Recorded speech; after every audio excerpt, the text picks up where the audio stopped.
Dum da da dum da da dum. We have to go out there with our disclaimer at the beginning of the video, like we always give.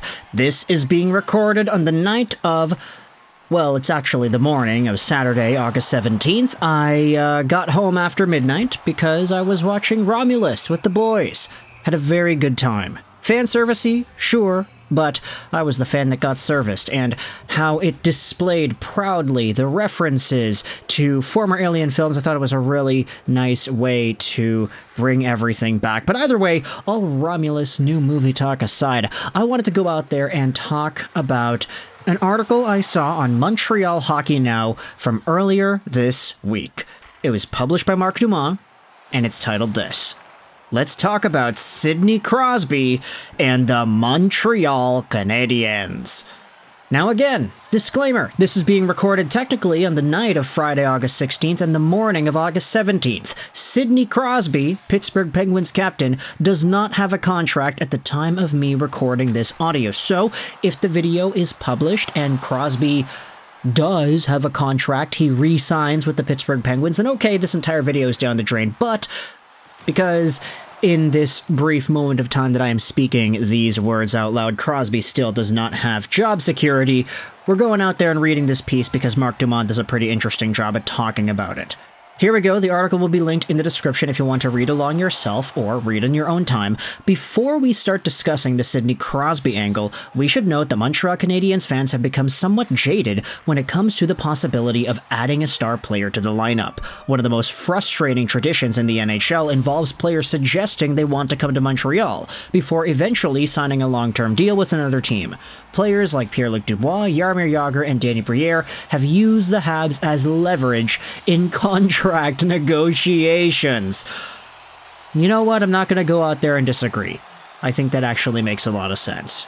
Now, before we dive fully into what Dumas writes about with Crosby, he also says this in the body of the piece: I would like to note it's very unlikely that Crosby ends up playing for the Canadiens, even if it makes sense for both the player and the team. In French, we will say on jase when initiating this type of conversation. In other words, we're just having a chat during the dog days of summer. Huh, he said the dog days of summer. I feel like that's kind of a me thing, but either way, I don't know, I mean, there's a Diary of a Wimpy Kid book named Dog Days, so it makes sense. But let's go out there and read what the analysis is here when it comes to Crosby and the Habs. At 37 years old, Crosby is no longer the best player in the NHL. But you'd be hard-pressed to argue he's not a dominant presence on most nights. He has maintained a point-per-game pace over the course of the last 5 years, and his underlying numbers are still incredibly impressive, especially when you consider the Penguins are no longer an elite team that is considered a cup favorite. The Pens have missed the playoffs in back-to-back years for the first time since Crosby joined the league in 05-06, indicating that he can no longer solely compensate for the many issues throughout the lineup. However, he did almost single-handedly drag them to springtime hockey in both seasons, connoting he is still among one of the best players, or most valuable players in the NHL. Much like the Washington Capitals and Alex Ovechkin, the Penguins seem poised to reload in an attempt to extend Crosby's time with the franchise that drafted him, but an honest look at their situation quickly paints a picture of a team that desperately needs to tear the walls down to the studs and rebuild the lineup. Now, I don't want to make it seem like this is inaccurate. This is totally, factual stuff. You consider how the Pittsburgh Penguins have fared the past 2 seasons, what their team looks like on paper, who they're bringing in next season, the guys they lost and whom they still have. It's looking rough for Pittsburgh, and I don't really want to say that this is a Stanley Cup contention caliber team anymore, even with the desperate additions they made like Erik Karlsson and the like. But that doesn't change the fact that sentimental-wise, emotional, mindset-wise, you could definitely see if there is a Sidney Crosby extension done and why he would decide to stick around in Pittsburgh. It's his home, right? At least now it is. Anyways, just for the sake of en jase, let's go out there and read what the Montreal Canadiens' role in this discussion is. The Habs, on the other hand, are on the upswing. To be perfectly fair, it would be difficult to do worse than finishing among the bottom 5 teams in the NHL for 3 years in a row, but c'est la vie in a rebuilding organization. Despite many fans expecting a big step forward in 24-25, the writer here, Marc Dumas, is not convinced the Canadiens will push for a playoff spot next season. It's par for the course given their long-term plans, which involve the Canadiens becoming perennial contenders rather than a team that will have to fight like a devil in holy water to finish 8th in the conference. Long sentence, but I liked that sentence. That being said, all signs point to a club that has taken the right steps in trades, drafts, and other key organizational decisions. There's depth and talent, and the prospect pool is looking good, and yada yada yada.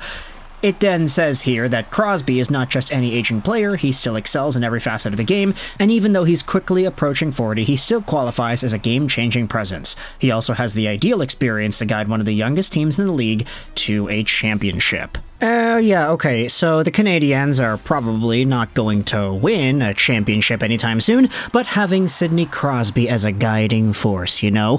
The almighty, the one above all, the guy whom you turn to when you've got some problems, the guy whom you turn to when you want to get your shot better, the guy whom you turn to when you want to fix your grinding along the boards. Okay, that sounds kind of bad when you say it like that, but still, Sidney Crosby has some wisdom, some leadership, some everything that he can pass on to the younger generation of hockey players.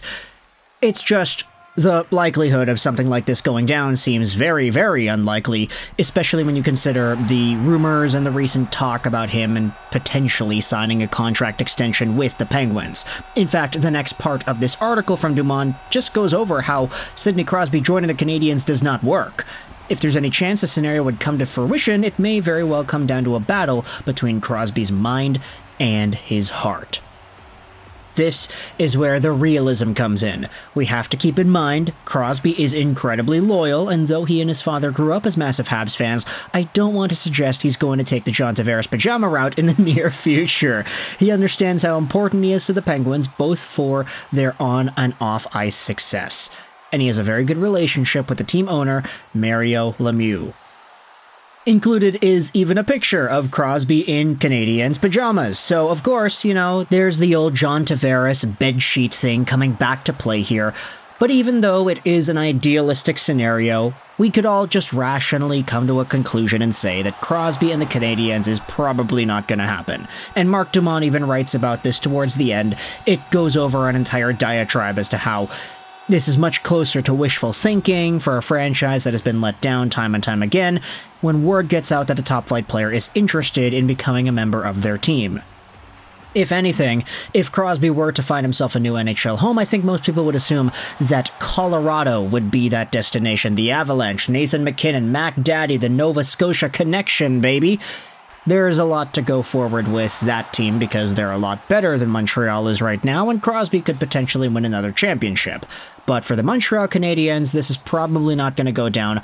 I just wanted to respond and react to an article made by Mark Dumont on Montreal Hockey Now. I did find this as an interesting read, so I hope you did as well. Let me know your thoughts in the comment section below about this entire Crosby-Montreal thing, and where exactly we can go from here, because this is like the third or fourth video we've made about Crosby and the Canadiens. It's been a while, though, so why not refresh the page a little bit and get another one in there before Crosby inevitably signs his extension with the Pens. Thoughts in the comment section below. I hope you enjoyed this video. And bye.